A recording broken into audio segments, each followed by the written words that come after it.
Hello বন্ধুরা, অনির সাথে সুমির পাঁচমিশালিতে আপনাদের সবাইকে স্বাগত জানাই। আশা করি আপনারা সবাই ভালো আছেন। বন্ধুরা, শুরুতেই বলবো যে মনের মধ্যে কোনো রকম ডাউট রেখে কিন্তু এসআইআর ফর্ম ফিল আপ করতে যাবেন না। আর যে বিষয়ে ডাউট আসতে পারে সেই সংক্রান্ত আমি বেশ কিছু ভিডিও ভেঙে ভেঙে আজ এবং আগামীকাল আপলোড করব। আগে সেই ভিডিওগুলো দেখে নেবেন, মনের ডাউটগুলো আগে ক্লিয়ার করে নেবেন, তারপরে এসআইআর ফর্মটা নিশ্চিন্তে ফিল আপ করবেন। তাহলে বন্ধুরা, চলুন ভিডিওটা শুরু করা যাক। বন্ধুরা, আমাদের মনে একটা প্রশ্ন ঘোরাফেরা করছে যে কাদের নাম ভোটার লিস্ট থেকে বাদ যাবে। 3 ক্যাটাগরির মানুষের নাম বাদ যাবে। 1, যারা মারা গেছেন। 2, যারা আমাদের রাজ্য থেকে অন্য রাজ্যে পার্মানেন্টলি চলে গেছেন। আর 3 নম্বর হলো সেই সমস্ত মানুষরা যাদের 2002 সালের ভোটার লিস্টে নিজের নাম যেমন নেই, আবার সেই সাথে নিজের মা, বাবা, ঠাকুরদা, ঠাকুমা, দাদু, দিদা কারো নাম নেই। আবার এরকমও কিছু মানুষ আছে যে ধরুন ঠাকুরদা বা ঠাকুমার নাম 1995 বা 2000 সালে ছিল, কিন্তু কোনো কারণে তারা মারা গেছেন এবং 2002 সালে ভোটার লিস্টে সেই জন্য তাদের নামটা ছিল না। আবার এরকমও আছে যে মা অথবা বাবার নাম ছিল 1995 বা 2000 সালে, কিন্তু কোনো কারণে 2002 সালের ভোটার লিস্টে তাদের নাম নেই। অর্থাৎ 2002 সালের ভোটার লিস্ট থেকে যাদের লিঙ্কেজ খুঁজে পাওয়া যাচ্ছে না। এই প্রসঙ্গে বলে রাখি যে 2002 সালের ভোটার লিস্টে কোনো লিঙ্কেজ খুঁজে না পাওয়া গেলেও কিন্তু আপনারা নিজেদের ইনুমারেশন ফর্মটা ফিল আপ করে বিএলও সাহেবকে অবশ্যই জমা করবেন। কারণ ইনুমারেশন ফর্ম ফিল আপ করে যদি জমা না করেন তাহলে কোনোভাবেই কিন্তু আপনার নাম ভোটার লিস্টে ওঠার কোনো সম্ভাবনা থাকবে না। আর বিএলও সাহেবকে শুধুমাত্র এই ফর্মটা ফিল আপ করেই জমা করবেন, তার সাথে কোনো রকম ডকুমেন্ট কিন্তু তাকে দিতে হবে না। ডকুমেন্ট লাগবে শুধুমাত্র হিয়ারিংয়ের সময়। এবার আমি আপনাদের কয়েকটা টাইম ফ্রেমের কথা বলে রাখি।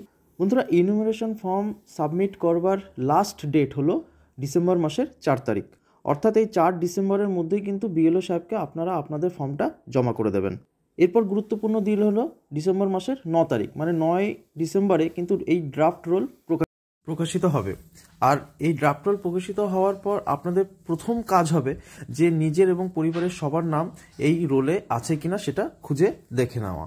যদি কোনো কারণে দেখেন যে আপনার অথবা আপনার পরিবারের কারো এই ড্রাফট রোলের নাম নেই, সেক্ষেত্রে কিন্তু 9 ডিসেম্বর থেকে 8 জানুয়ারি পর্যন্ত কিন্তু একটা টাইম পিরিয়ড দেওয়া হয়েছে।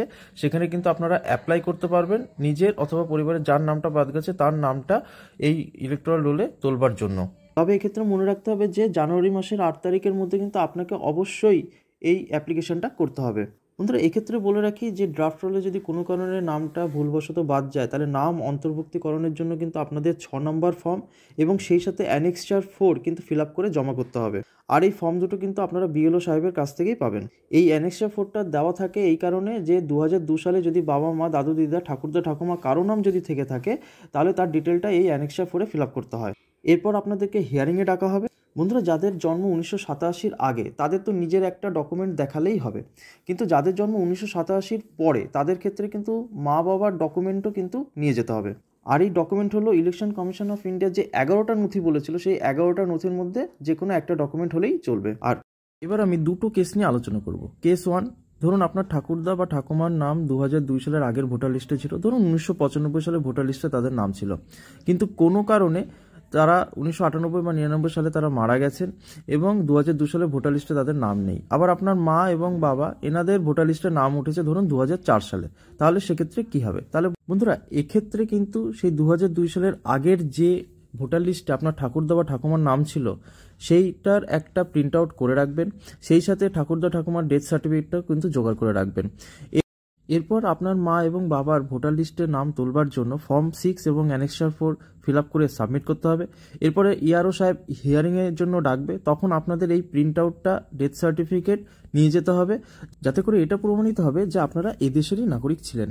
এবার আমি সেকেন্ড কেসে আসি, যেখানে আপনার মা এবং বাবা ধরুন 1995 সালের ভোটার লিস্টে তাদের নাম ছিল, কিন্তু কোনো কারণবশত 2002 সালের ভোটার লিস্টে তাদের নাম নেই, তাহলে সেক্ষেত্রে কি হবে?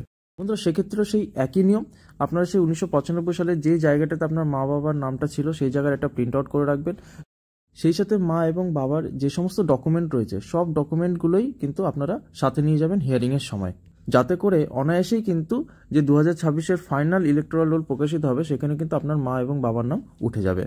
ফাইনাল ভোটার লিস্ট মানে ফাইনাল ইলেকটোরাল রোল পাবলিশড হবে কিন্তু ফেব্রুয়ারি মাসের 7 তারিখে। আর এই 7 তারিখে যাদের যাদের নাম উঠবে তারাই কিন্তু একমাত্র 2026-এর বিধানসভা নির্বাচনে কিন্তু ভোট দিতে পারবেন।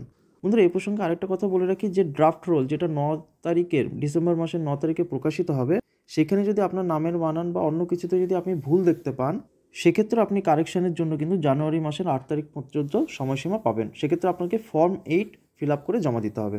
এবার সবশেষে বলবো যে সিএএতে আপনারা ফাইনালি কখন অ্যাপ্লাই করবেন। বন্ধুরা, প্রথমত ড্রাফট রোল প্রকাশিত হওয়ার পর যখন দেখবেন যে আপনার বা আপনার পরিবারের কারো নাম সেখানে নেই, সেক্ষেত্রে তার জন্য তো বা আপনার নিজের জন্য তো আপনি সেই নাম অন্তর্ভুক্তিকরণের জন্য তো ফর্ম 6 এবং অ্যানেক্সার 4 তো সাবমিট করবেনই।